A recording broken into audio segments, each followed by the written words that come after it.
That's that's worse for sure.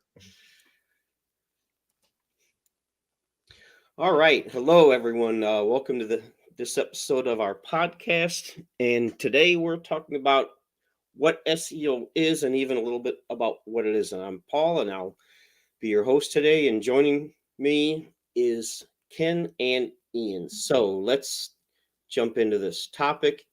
Ian, why is SEO important? We've talked about this a little bit in the past, but I don't know if we've ever really, you know, kind of gone in depth about it, but why is SEO important and how does it differ from SEM and PPC? Because those are really two different things. They're related, but they're two different things. So can you tell us the difference between those two and why SEO is so important? Sure, I'll do my best. So, and Paul, I think these are great topics and great questions because it's really, getting back to basics and helping people understand at a foundational level what is SEO and how will it benefit you. So, awesome choice of topics. I'm going to start with SEM because SEM is kind of an umbrella term. And just so people understand what it is SEM is an acronym. It stands for search engine marketing. It's actually kind of a term that's misused a lot in the industry, but really what it means is it's everything you do from a marketing standpoint to gain your business exposure on search engines. And so that combines SEO, search engine optimization, which is the organic side, and also the paid side of advertising in pay-per-click advertising. So I think it's really good for people to understand, just in case somebody throws out that term or they see it online. SEM is kind of the overarching generalized term of, this is the type of marketing or the strategy that we're going to employ, and it includes both organic and paid. So I'll start with paid because the topic's really about SEO. So I want to make sure we lead into that. So if people aren't familiar, I'd be surprised if some people aren't familiar with, what a search engine result page looks like. But when say I'm looking for a roofer in my area, so I type roofer near me. Google, and I'm going to use Google as the example because Google's 90+% of all searches. So Google's going to serve up what it thinks, first of all, are the best options for you, and that's really what this discussion today is about. But at the top of those results is usually local search ads. And those are the Google guaranteed ones that you see in little boxes at the top. And that's one form of Google advertising. And then below that is our Google ads, which is actually a different type of Google advertising, but it still fits into that world of SEM and pay-per-click. And then you have the map listings. And in the map listings are both organic listings that are really fed by your Google business profile. And then you have your, usually there's one ad at the top. Sometimes it differs, but usually there's at least one ad at the top of the map listings. And then you have your organic listings, which are truly the ones fed by your SEO efforts. And then at the bottom of the page, you have more paid ads. So it's Google obviously exists to make money, but they also know statistically that the organic listings are the most powerful listings on those pages, the map listings, which are organic, and the true SEO driven organic listings are the most clicked on results. So first of all, I just want to say, like with PPC, with Google ads, some people think I'm just going to throw some money at that and see what sticks, right? But it really does. I just want to make it really clear. Google makes it easy for you to advertise, but Google doesn't make it easy for you to get a great return on investment. That's really not what they're about. Obviously, they want you to keep spending money, so they're going to make it as easy as possible to spend money. And they're going to offer some suggestions that will hopefully help your ad account. But in the end, it's really about them making money. So you really do need to have expertise to get the most out of your PPC and your Google ad spend. And just as this is true in the SEO and the organic listings, which I'm about to share about, it's true in Google Ads that the law of diminishing returns is very alive and well. And that if you set it and forget it, you will start to see less and less return on investment on your Google Ads, because that's just what happens. You need to be super vigilant. You need to keep tweaking it. You need, in order to get the most out of it. Lastly, the other thing that falls under search engine marketing, the SEM, is SEO. And by far, this is the strategic part of it that will actually get you the best, and the most long-term return on investment for your business. And it will actually grow the more and more and more that you feed into it. So SEO, search engine optimization, is all about the things you do as a business to help your business show up on those organic search results, which are the highest performing on the whole page. So positions 1, 2, and 3 get the most clicks of any clicks, regardless of whether it's ads, maps, anything. Now, it depends sometimes on what people are searching for, but that's still true from an average standpoint. The beauty of SEO is that you don't have to actively be paying Google or Bing or any search engine for paid ads to get this really valuable type of visibility. If you do the right things, you will continue to get more and more visibility and more clicks, more and more leads, and better return on investment. But just like Google Ads, it has the law of diminishing returns. You can't just build a great website with lots of SEO in it, search engine optimization strategies, tactics, and then just leave it, because the world never stops changing. And even just this past week, Google launched another algorithm change. It happens all the time. And if you're not continuously doing the very best things for your website, for your online presence from a search engine optimization standpoint, you're going to start to see yourself fall behind your competition. So it takes consistency. It takes consistent investment of whether that's hiring expertise internally or externally, like an SEO expert. It takes time. It takes energy. And it takes time for SEO to take a hold. So you have to think of it really like planting a tree versus, in order to get fruit from the tree, it takes time for it to grow. It takes time for the fruit to come to fruition. Whereas PPC starts to, like, you can start to get some of those cheeseburgers out of PPC right away. So that's kind of my overview of what SEM is, how Google Ads and how SEO fits within that. And the last thing I'll say about that is I think you need to actually invest in both, or all of SEM. So both paid ads and SEO, if you can, because that will give you so much greater exposure on those search engine result pages, which are qualified buyers searching for your particular product, service, business. And it behooves you as a business to give yourself the greatest chance of somebody clicking on you versus the competition. That's my summary. How was that, Paul? No, it was great. I agree that you should invest in all of it because, like you said, it'll give you the best chance and the best coverage. But, PPC, that should really be a supplemental strategy because, like you said, it's something you pay for. You stop paying for it, it disappears. But I'm not sure what the exact statistics are, but only like 3 to 6% of the people actually click on paid ads. They know they're paid ads. And if you can show up organically, you have the organic results have a higher click-through rate, obviously, but PPC should not be your main strategy. SEO should be your main strategy. Yeah, like just as some kind of proof of it's actually, I'm going to provide kind of 2 case studies, one that supports what you said, and then one that's a bit of an outlier. In almost every business, well, in every business where we install um, a systematic marketing engine into their business. So that's doing all the right things for their business from a marketing standpoint, which includes SEO, which includes pay per click. We see an ever increasing return on investment because you're just doing all the right things consistently. But it does take a bigger investment on a monthly basis in order to get there.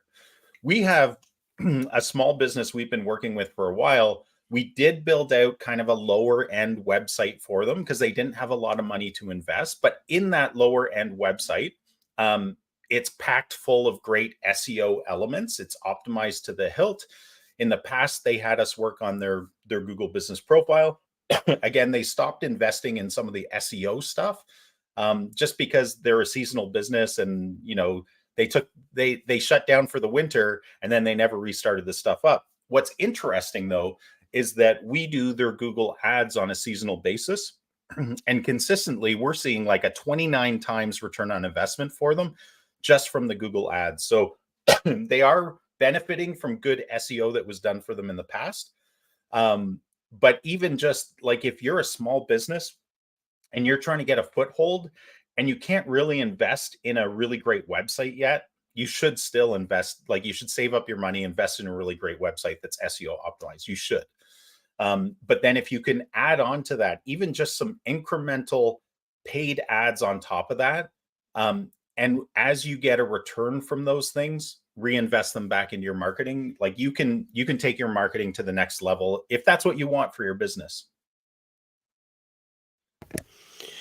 Yeah, and we have a client that we don't really even do anything with their website at this point. They had it, but it's fairly thin content. It's not SEO optimized, and they spend a lot of money on Google ads, and they do get a good return on that. But it's like, look, I don't get it because SEO should be your long-term play, and you're Yeah, completely ignoring that. And yeah, you're getting a good return on your Google ads, but the problem is you can't stop spending that money because yeah.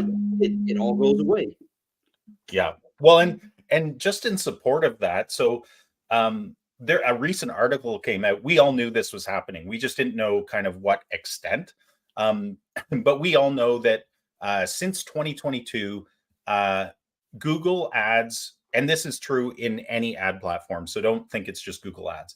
Google Ads, though, I'm talking specifically about them. The return on investment started to drop. Oh It yeah. doesn't mean it wasn't good. It's still very, very good. It's still, don't get me wrong, like it's still working exceedingly well for clients. But compared to 2021, 2020, 2019, like what we're seeing is Google started to charge more in the back end. There's no transparency there. But an industry Yeah, article came out. Google's all about the transparent web until it comes to them. Well, and a recent article came out where a watchdog was able to basically monetize the increase, and it was a 5% increase just over last year. And we know these increases happen. But again, the point I'm trying to get across is in support of what you were just saying, Paul, is that if you don't create a long-term SEO strategy, you will always be paying for leads, and the amount you pay for a lead will always be increasing. Like especially as competition online continues to increase, and we saw that especially a boom after COVID, during and after COVID, because all of a sudden everybody woke up and they were like, I need to get my digital marketing world in order because I haven't invested in that over the years, and now I have to because that's where we have to play now. Yeah, as a business, you have to be thinking long-term strategy, short-term strategy. How do we cohesively get those working together? Or you'll always be paying more and more per lead, which means you'll be, in essence, your profitability will continue to go down, and nobody wants that. Yeah, and that's true. When COVID hit, the competition in the online virtual space, whatever you want to call it, increased, and that caused your cost per click to go up. It caused Yep. the return on investment to go down, and that's just the reality of the world we live in. So you really need to be investing in SEO. So My next question, Ken couldn't be with us today, so he recorded his answers. And my question for Ken was, there's basically three types of SEO, and what are those? And can he talk about them a little bit?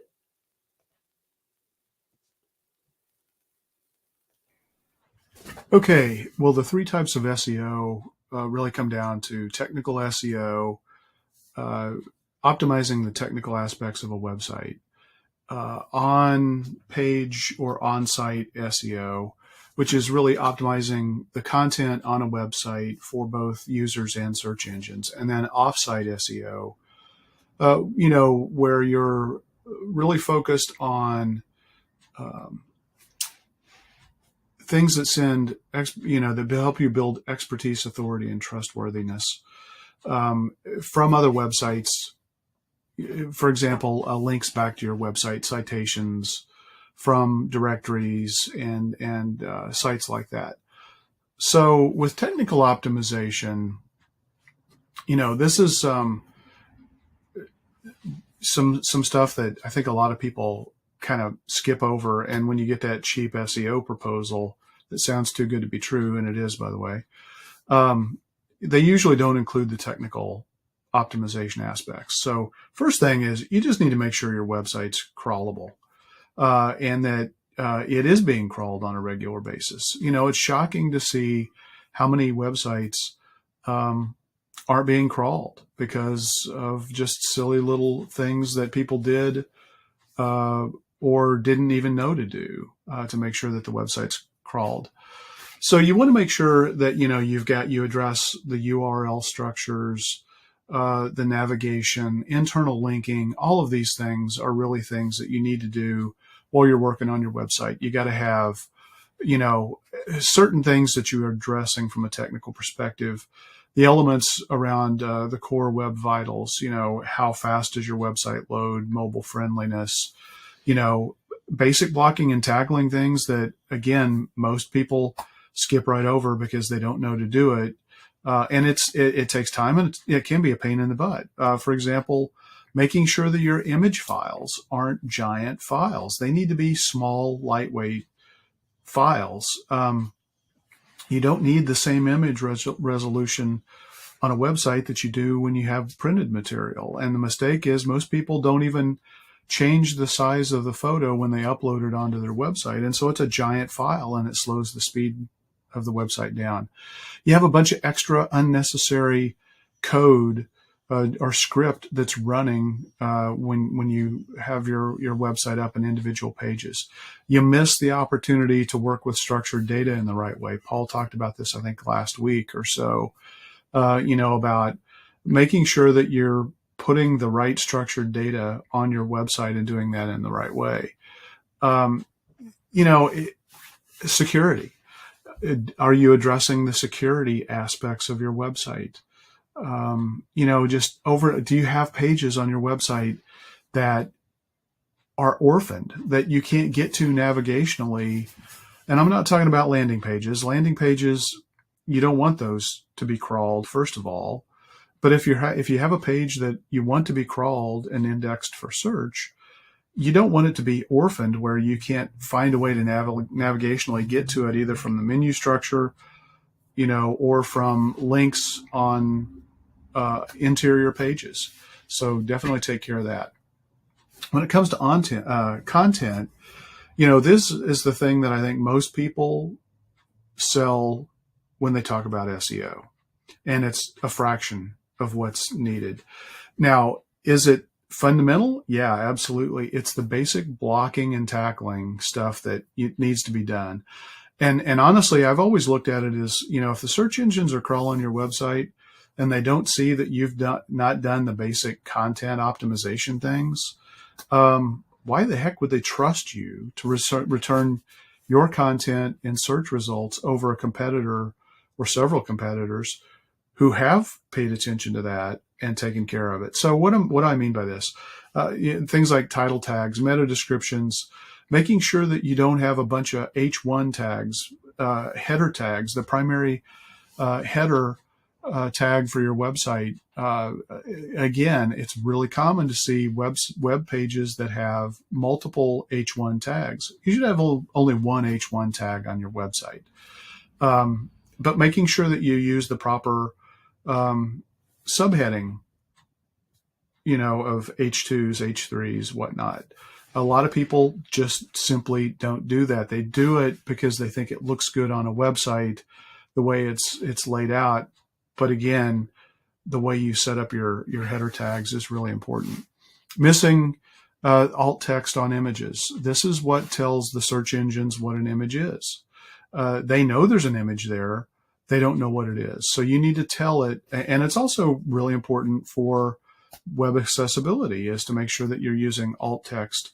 And then just doing things like, open graph, so that it can, send signals for the appropriate social media sites. Then we've got off-site optimization. So here we're talking about, things like consistent branding and reputation across the web. Online reviews are certainly a part of that. Signals that are built, mentions of your business online through a variety of different sources. Could be press releases.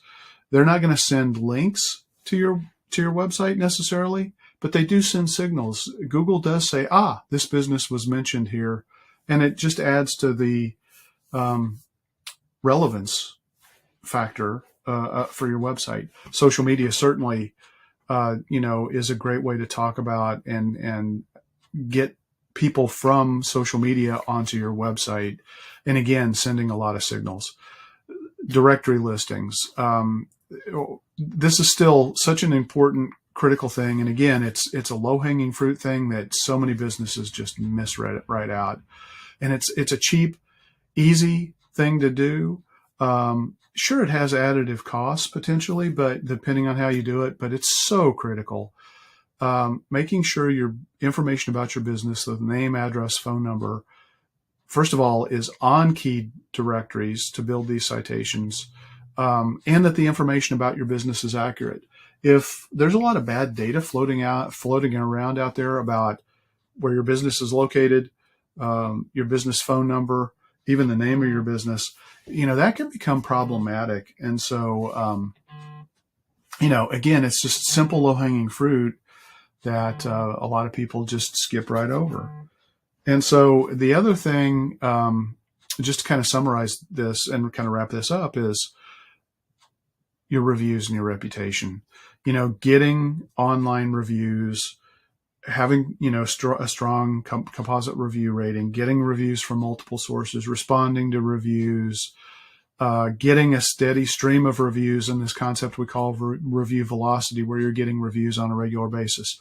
All of these things wrap up and come into play when it comes to SEO. So those are really kind of the three buckets that I always think about. I mean, obviously, websites and the nature of a business can be fundamentally different. E-commerce sites, you still have to do these three buckets of SEO. But there are tweaks and nuances that you have to do versus maybe like a local SEO where you're focused on a business serving a very specific location. So anyway, hope that helps. Again, I do want to point out, I think most of the time when people get SEO sold to them as a service, the overwhelming majority of the time, it's that they only focus on what we call the on-page SEO, or the content optimization, where it's literally just plugging in content, for title tags, meta descriptions, and whatnot.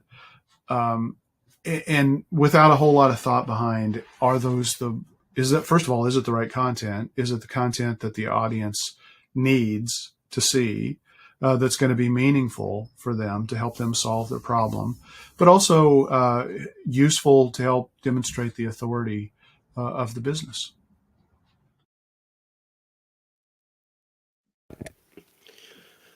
Okay, so something he mentioned in there, and I think it's important, is you get these offers in your email in your email, hey, we'll get you on the page 1 of Google for a search term nobody searches for.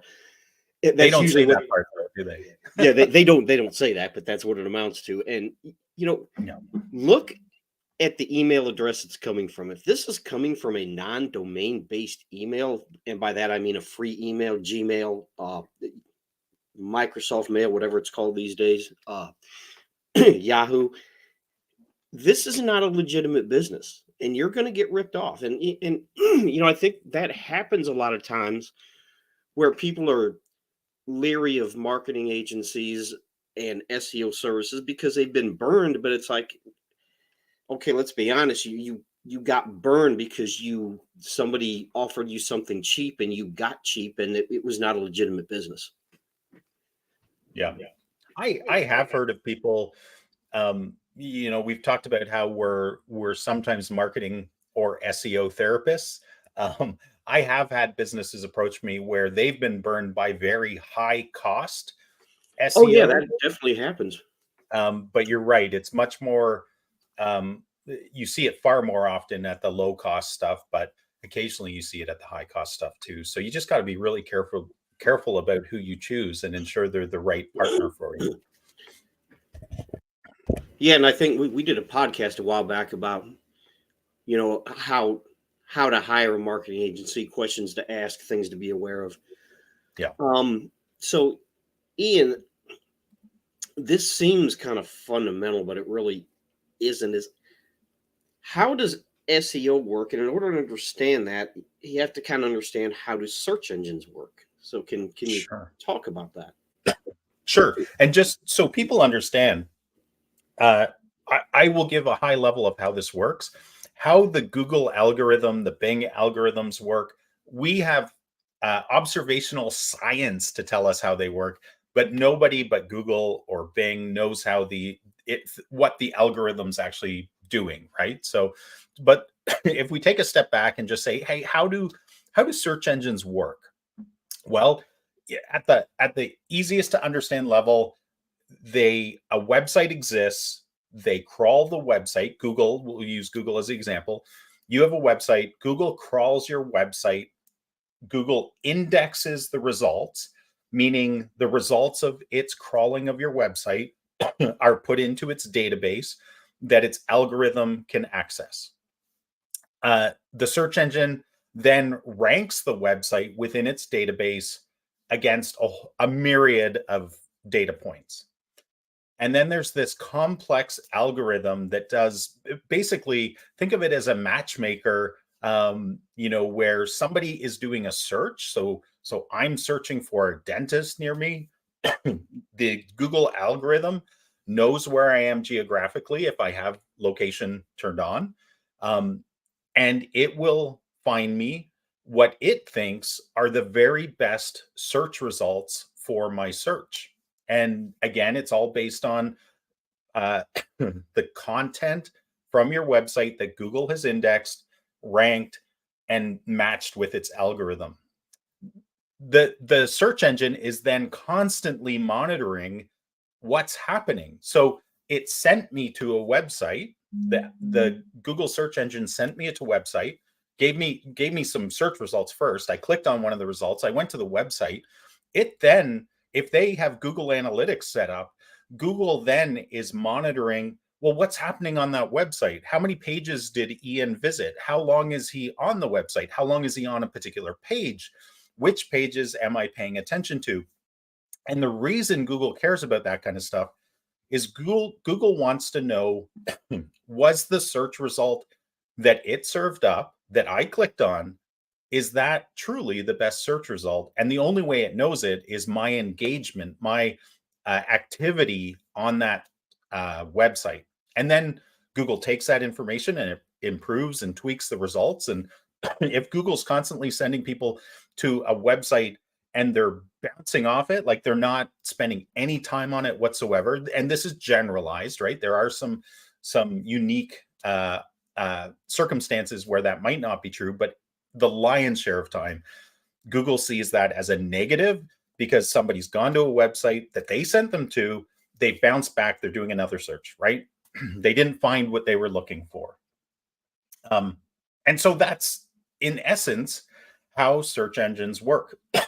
I'll go into SEO, but first I wanted to go back to you, Paul, and say, was there anything else that you would want to add to that for our listeners? No, I think that was really good. It just, it's how search engines work. You have to understand how search engines work, because a lot of times we have people ask, from an SEO perspective, why are you doing this? Why are you doing that? And it's like, well, we're doing this because of the way search engines work. Yeah. And you have to understand that before you can really, especially kind of from a technical standpoint, like Ken talked about the schema or structured data markup. If you don't understand how search engines work, you won't understand why and how we do some of the things we do. Yeah. Yeah. And for us at Outsource Marketing, and for you guys at Changescape Web, the rigor that you have to go through to create all of the right signals to Google from that website, and all of the optimizations that we'll get into in a second, the rigor you have to go through is, there's like a huge list of factors that, if you want the very best chance of ranking a website, you need to pay attention to all those factors. Like, you can't ignore any of them. So it's we're all so used to Googling things that it almost seems second nature. But man, there's a whole world of stuff that's going on in the background on Google side, but also on every single website side that's ranking well. So let me answer the second part of the question, which was really like, what is search engine optimization all about? Like, how does it work? And so Ken talked about the three sides of it. It's it's kind of like a triangle: the technical SEO side, the on-site SEO side, the off-site SEO side. And then within those, there's a myriad of factors. But if you were to take a step back and say, well, how do you guys effectively and successfully do search engine optimization? And it's this: we first start with a plan, right? We have a plan. We have a very specific process about what we do in order to get the best results. And that starts with understanding the business's goals. What are you trying to achieve through this effort? What are your highest valued services or products that you're trying to sell more of? What are the steps that your audience go through in order to buy from you? And then it's audience research. Who are these people you're trying to attract more of? What are their common pain points? What questions do they commonly ask? What are the FAQs, right? And then really, it's starting to get, now after that, you start to get more into the deep research side, which is in relation to keyword research. So what are the highest value search terms that align with the goals, that align with the high value services or products they want to sell more of? Then you have to look at, what is the search intent of those keywords? Are they commercial, transactional, informational, navigational? Because some of those will convert higher than others from a sales standpoint, but an informational keyword might be really, really important if somebody's trying to educate themselves in order to buy. You don't want to ignore informational and just jump into transactional because they're at different buying stages, and you want to hit them at every buying stage. Then you have to research the competition. We were talking about how COVID kind of changed the landscape for a lot of businesses from a digital marketing standpoint. But the businesses that were investing wisely to begin with, it was barely a blip. Like, they haven't lost traction because they were doing the right things. But you do have to understand what your competition is doing from an SEO standpoint, what their strengths and weaknesses are, because rarely does your competition rank exceedingly well for all the keywords you're trying to compete for. In fact, a lot of businesses, we have a windows and doors company that also does all exterior renovations or remodeling. A lot of their competition is very specific to one of their services. And so for us, we look at all of it, but we also have to kind of slice and dice it by service package, or we can't compete effectively with just a Windows company or just a gutter company or something like that, right? So You have to understand where the strengths and weaknesses of your competition are and what space they're filling, what types of content they're publishing that's on their website that's ranking, and what can we learn from them? What opportunities exist? Where are they? What are they doing really well? And where are they leaving money on the table and gaps for us? Because if you understand where your competitors' gaps are, man, you can fill those super fast, and they may not be the highest value keywords that you're eventually wanting to displace them from. But wow, you can start to build kind of your beachhead in order to take their competitive space quite quickly if you know what you're looking for. Then you have to look at the state of your website. So is your existing website SEO optimized?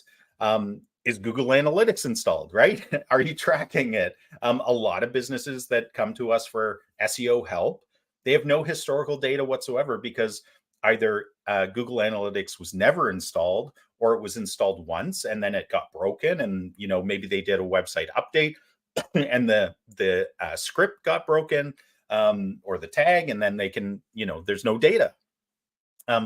Technical issues. Websites break over time. It's kind of the law of entropy, right? That things break down over time. You have to be constantly vigilant with your website. Things on your own website will break. That happens. Broken images, maybe a WordPress or a plugin update breaks something. The thing we see all the time, and I'm sure you see this too, Paul, is broken links. Like if you're linking to an external provider or an association, or I find associations are constantly changing their linking structure, which breaks links for external links. So that's never good. But then also, what kind of content do you have on your website? Do you have enough content to give the signals to Google that it needs in order to help you rank well? And we've talked at length in other podcasts. In fact, I think we did one podcast that was just on the EEAT, the EAT. They lengthened it. They added experience, expertise, authoritativeness, and trustworthiness. They added the extra E at the front last year. But that's kind of a rule of thumb, a philosophy, a framework that Google recommends you follow as a business to help you rank well. And then from all that research, you create a plan. You need to implement that plan on a consistent basis. You need to do some post-launch stuff. I don't think every business does this, but we always do speed and core web vitals checks, and sometimes further optimizations. Like we check the website before we launch it, after we launch it. We do post-launch indexing checks. So we actually watch to see what's happening in Google Search Console, which is a tool that's free that you can get your website on, which basically gives you the inside view of how Google sees your website. Are there errors on your website that need to be manually fixed? Are there other things? How much search traffic does Google see? And this is different than Google Analytics. This is more a technical SEO monitoring tool that they have in place.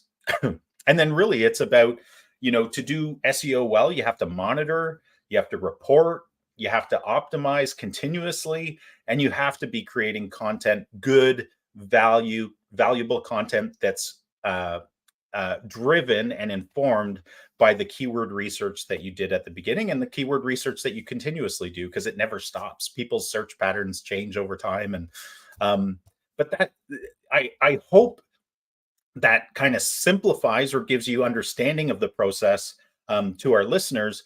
But it's tough to do really good SEO. Like you have to be really, really rigorous and really, really good at what you do.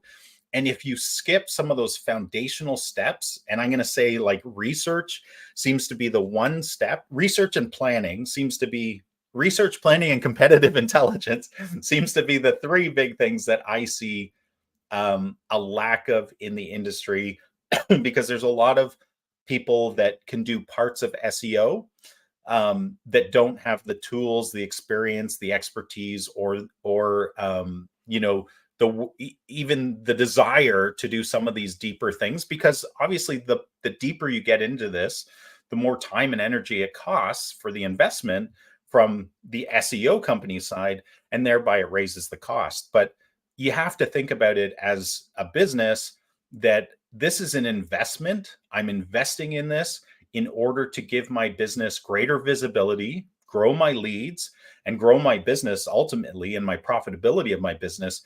And you have to think about it just like you would if you're investing in a better location and improving your location, putting up better signage and making it more accessible or nicer for your clients or your patients.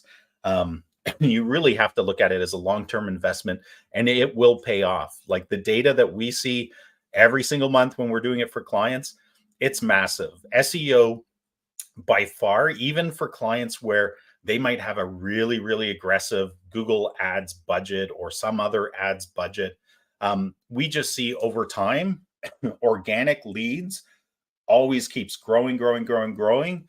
And the cost per lead for organic leads keeps shrinking, shrinking, shrinking, shrinking, right? And whereas on ads, you can continuously grow the number of leads, but you have to keep investing more and more and more money, and the cost of lead keeps going up. So hopefully that's helpful. Anything to add, Paul? No, I think that covers it really well.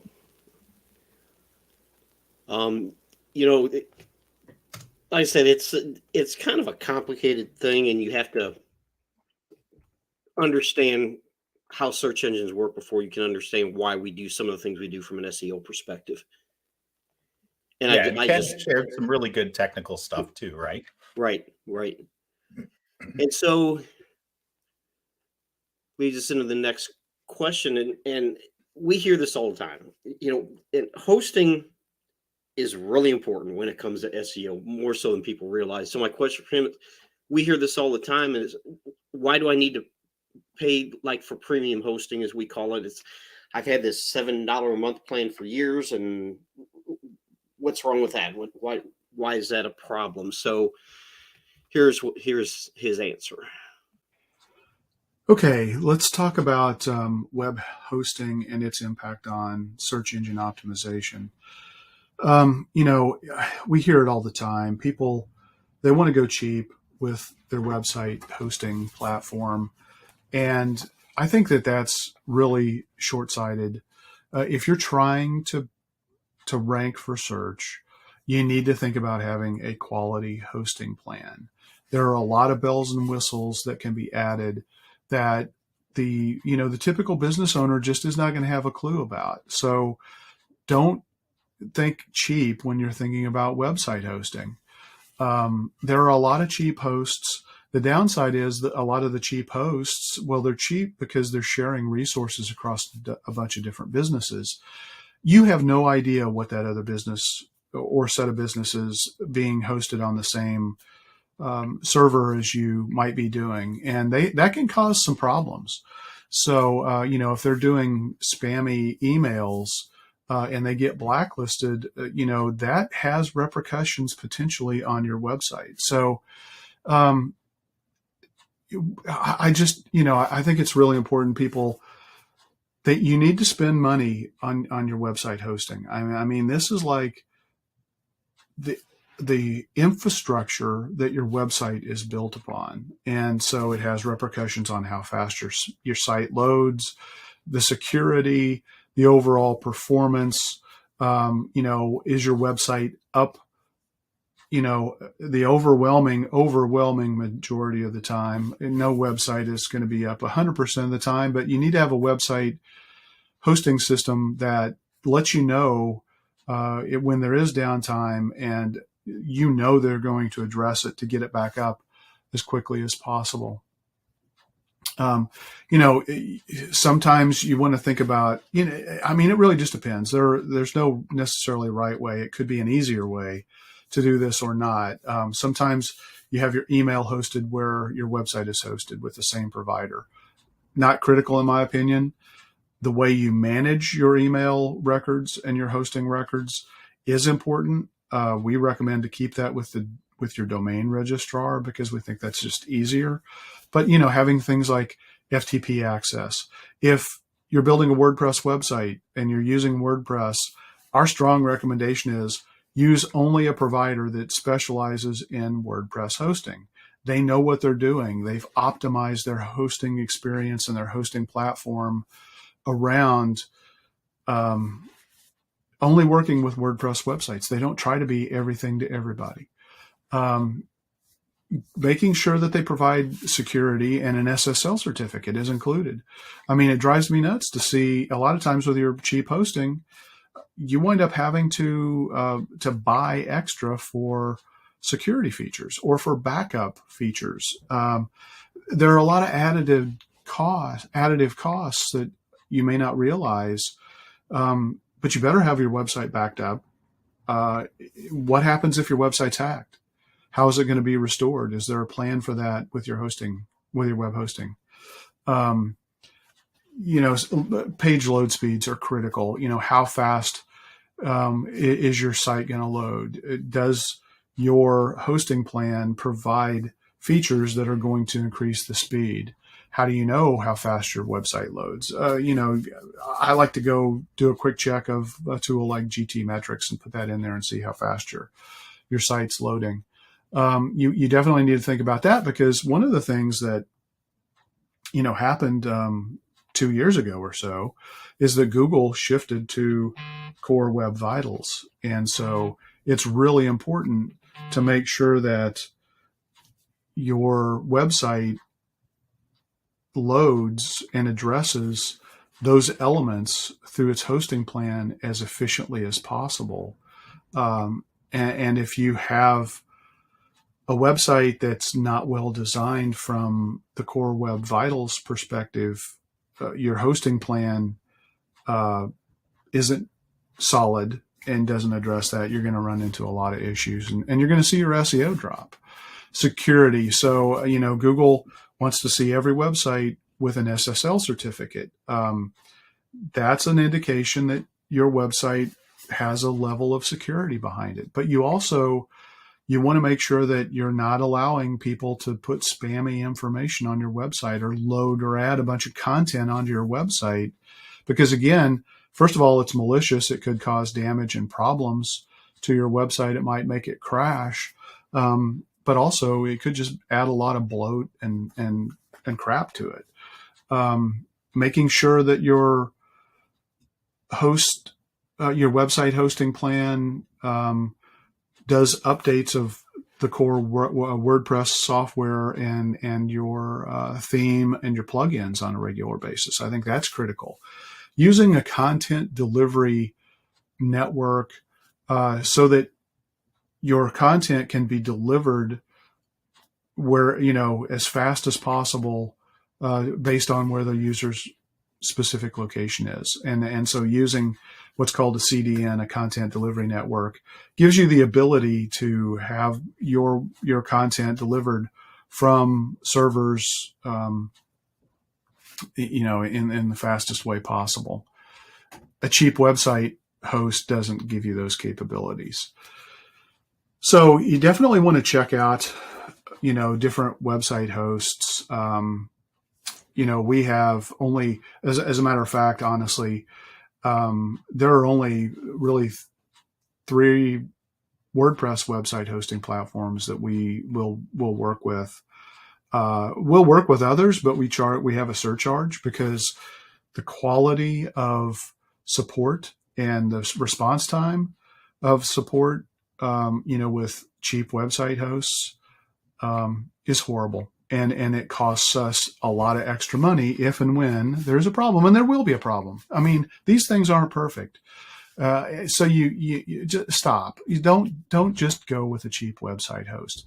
Make a good informed decision and get a quality hosting plan. After all, it is the thing that ultimately powers your website, which is the hub and the focal point of your business online. All right, those are some good points. And something as he was talking that I thought about, should have turned that off, is when you're looking, a lot of times you can find these hosting plans and it's, like $7-10 a month, and you can have 15 websites.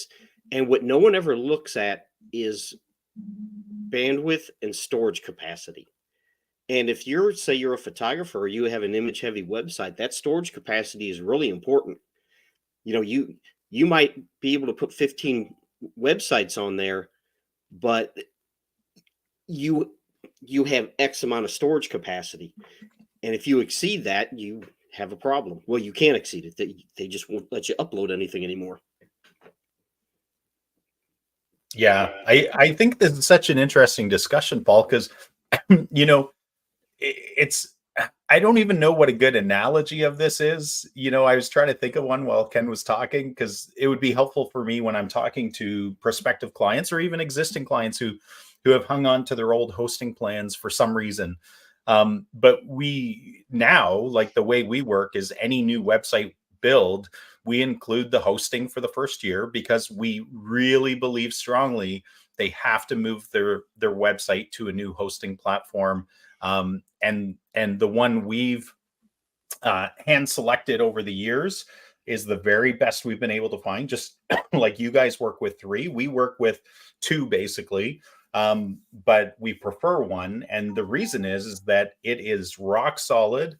It's got exceedingly strong malware protection, and malware's everywhere today. So you don't want your website being impacted by malware. We've certainly had people reach out to us numerous times where their website has been taken down or taken control of by malware or ransomware or whatever. And if you don't invest wisely in your hosting and listen to your web developer, usually in this case, it's too late. Like, it's so painful after the fact, and you will pay far more to remediate the problem after the fact than if you just listen to wisdom, choose well. Like, this is, I can't speak for you guys, Paul. Web hosting is not like a big money maker for us, right? We make enough to cover our costs in a little bit so that we can continue to invest wisely in some of the additional tools that we insert into our custom hosting plan, our raised level kind of premium plan, for security, for making sure everything's protected on your website. The backups are great. We can recover things quickly, blah, blah, blah, right? All the stuff nobody really cares about until they have to care about it. So invest smartly in this stuff, people, because it will pay dividends. Your websites go down all the time, and having your marketing agency manage your website, manage your hosting, is usually the quickest and easiest way for you as a business owner to get up and running fast, because it's one point of contact. We'll do all the legwork to work with our hosting provider and all the things involved in order to get your website back up and running quickly, because that's ultimately what we care about as your marketing agency. We care about the hosting because it's a technical aspect that we need to deliver good results for you. But ultimately, as marketing agencies, we care about getting a great return on investment for you from your marketing spend. So we have a vested interest in making sure your website's up and running and performing properly. Yeah, that's a good point. That we recommend the hosting we do. Again, we don't really make a lot of money off the hosting, but we use the service, the providers that we use, because, as Ken mentioned, that you can get this cheap hosting, but then you have to buy the SSL. Maybe they don't provide backups, or maybe it's a daily automated backup, and you can't have on-demand backups. You can't go in there and back it up. You don't have a staging area. And by the time you add all these things, the hosting provider that we prefer, this is all included, SSL, all these things are included. And it's important because, again, the provider we use, they run Nginx in front of Apache. Now, that's a really technical thing that I'm not going to get into, but it's 2 different web servers that do. Apache does some things really well, and Nginx does some things really well. And what that does is it optimizes your load time. It load balances things, and like I said, I'm not going to really get into it, but it provides a better hosting platform. So I won't get all down in the weeds on that technical stuff. But last question, we're getting long on time here, and it's important. We all know that it's important to refresh or redesign your website from time to time. It's something that has to be done. But if it's done incorrectly, it can actually hurt your SEO. So I was going to start with you, Ian, but I'm going to start with Ken. Good idea. Yep. And then you can add to that. But Sure. yeah, it's not something to be taken lightly. You do have to plan for it and prepare for it, because it can cause some problems. So here's Ken's thoughts on this. Okay, so when there's a website redesign effort, when you're doing this, you really need to think through how to make sure you preserve the SEO of the existing website, assuming that there's any SEO that needs to be preserved. And there's usually almost always something that you want to preserve. So step number one is, people, they change URLs and they don't do 301 redirects, and and that breaks your website. It causes 404 errors. And it's a simple fundamental thing. And I think it's a great disqualifier for any web designer who's working on your website. I mean, we see this a lot, where somebody built a website where it's got like .html at the very end of the URL, or index or whatever, and when you rebuild it in a platform like WordPress, it doesn't carry that .html forward. And so when you, or not dot, but the slash. So when you redesign a website, you fundamentally change the homepage URL, and that's a different page in the eyes of Google, and it forgets all of the history of the previous website. So if you had a website for 20 years under that other domain with that homepage URL, and then you change your URL structure, you're just destroying your SEO. The other thing that drives me nuts is, people, it just really gets to me. They hire web designers because they're sold on a really beautiful looking website with no SEO repercussions. And the web designer doesn't take into consideration what you have to have, for fast loading websites, because mobile is everything these days. Even if your website is seen predominantly by people on desktop, based on the nature of your business, Google's going to say it's more important on how it loads on a mobile than it is on a desktop. So you need to know that. They put big, huge, massive image files on there because because it's easy. It's easy to just upload an image from something you grab, stick it on there, boom, you're done, moving on to the next little task. And it's all visual driven. It's not technical driven, and no repercussion for SEO. And then the last thing that I just want to talk about is I think a lot of people, when they work on a website redesign, they miss content. And, you can't rank if Google can't find a page. And so if you don't rebuild that page and or map to it properly, when you do rebuild it, if you change the URL structure, that's just gone. And so you miss that opportunity. I think it's really important to just make sure you have a checklist, go through the process. I'm sure Ian will go into a lot more detail on this. I may or may not, but those are some good points. Anything to add to that? yeah, I mean, this is so vital, and this has, I think, just to reiterate what Ken said, like, this is such a crucial thing. Like, I've been in website design development since the 1990s, like before the internet bubble burst, right? And back then, SEO was non-existent. Like, it may have been out there, but even Google search really wasn't a big thing back then. But it was called keyword stuffing back then. Well, no, this is even before keyword stuffing. Okay. And it was really about creating beautiful websites, right? And nobody absolutely, like, beautiful online brochures, everybody remembers spinning logos, all that kind of stuff. So back then we didn't care at all about SEO because SEO hadn't, like, people weren't even using Google back then, right? So, um, you know, over the years, the importance and vitalness of this has radically changed how we, as marketing agencies, you outsource marketing and Chainscape for sure, but the good ones out there, and I'm classifying us as some of the good ones, um, because we're so rigorous at this. Because again, we absolutely care about designing really great looking websites, but we care more about what is the end result we're trying to produce for our clients. And the end result we're trying to produce for our clients is business growth, right? And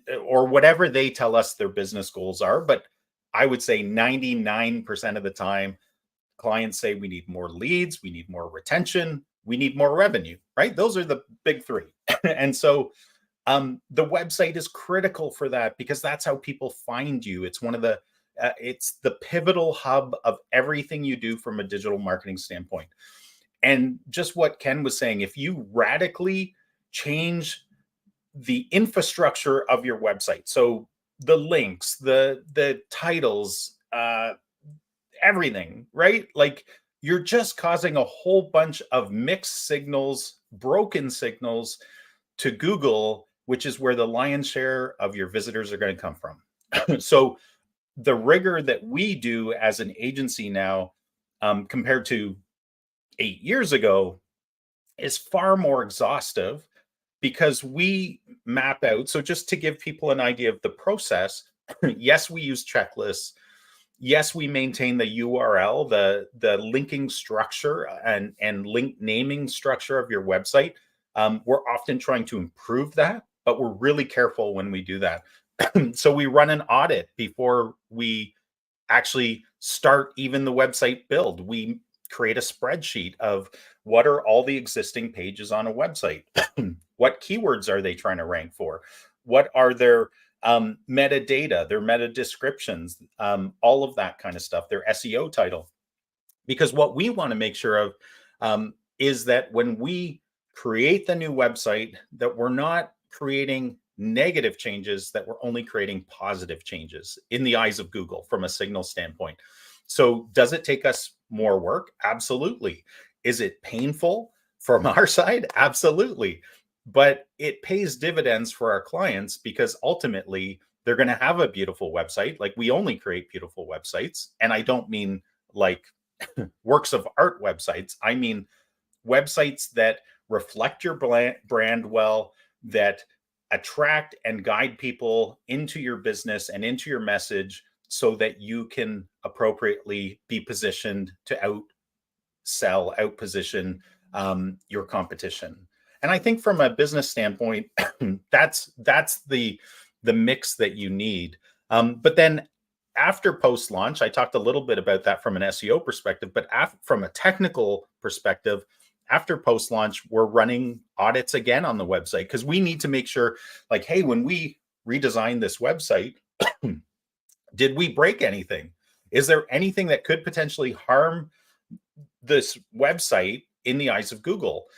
Whether it's speed, whether it's links, whatever it may be, like, we're doing that rigorous approach. And I have to say, like, this is just from experience, and there are outliers for sure. There's some really, really great rigorous website designers out there. But I often find if you don't have a strategic SEO, like core competency of SEO type agency working on a website, a lot of this stuff just gets shoved to the side because people don't, most web designers, when they come out of school or are self-taught, they don't get into this stuff because they don't have to. And it's so important. It will, again, it's kind of like the web hosting. This stuff can make or break your launch of your new website and make you successful or not. Just as a quick anecdote, in one of my business networking groups, photographer, videographer, had a website built a year before I met him. We were talking about things, just chatting. He had some questions about marketing and I had some questions about his business, and we were learning each other's businesses. And he said, "You know what's really weird, Ian? I have never gotten a form completion from my website since it was rebuilt. And I don't know if you've seen this as well, Paul. I'm laughing because to me, it's so outlandish. It's such an outlandish thing to me that You don't need notifications when a form's submitted. so what was happening, because we audited his website and then and helped him through this. But what was happening was the form was built, but just what you said, nobody was being notified that the forms was submitted, and they were going into Never Land because there was no online database where they were going to. So essentially, this poor guy lost a year's worth of leads, assuming his website was attracting people. He lost a year's worth of leads, which to me, as a business owner, a fellow business owner, and as a marketing professional, it's heartbreaking to me because he invested, and then somebody just didn't take 5-10 extra minutes to ensure, like, hey, did you did you get the form completion after I filled it in? And he just didn't know. And that kind of stuff shouldn't happen. And I think it's a tragedy. And test everything. That's my background. I come from a technical background, and you test it. A lot of times people give me a hard time because I test everything like 50 times. But it's like when I put something into production, I know it's going to work because I've tested it. And it's Ken was talking about having that HTML at the end of your URL. That was probably done in active server pages.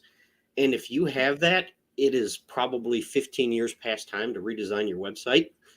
But one thing I would add, and we're long on time here, one thing I would add is anytime you redesign a website, submit a sitemap to the search engines. And no one ever thinks about that. Yeah. We didn't even talk about that, but that's part of our process. And I'm sure that's part of your process, right? Yes, absolutely. Yeah. So I think this is a good place to wrap up. Ian, you want to take us out? Ian, thanks for sharing. And thank you to our audience for joining us. Yeah, please share with other business owners that you think would get value from this. Obviously, we don't do this for the sake of doing it. We love sharing information and educating business owners in their marketing. So also, if you have questions, send them in to us so that we can do a podcast on those questions or respond to you. But until next week, keep calm and market on, folks.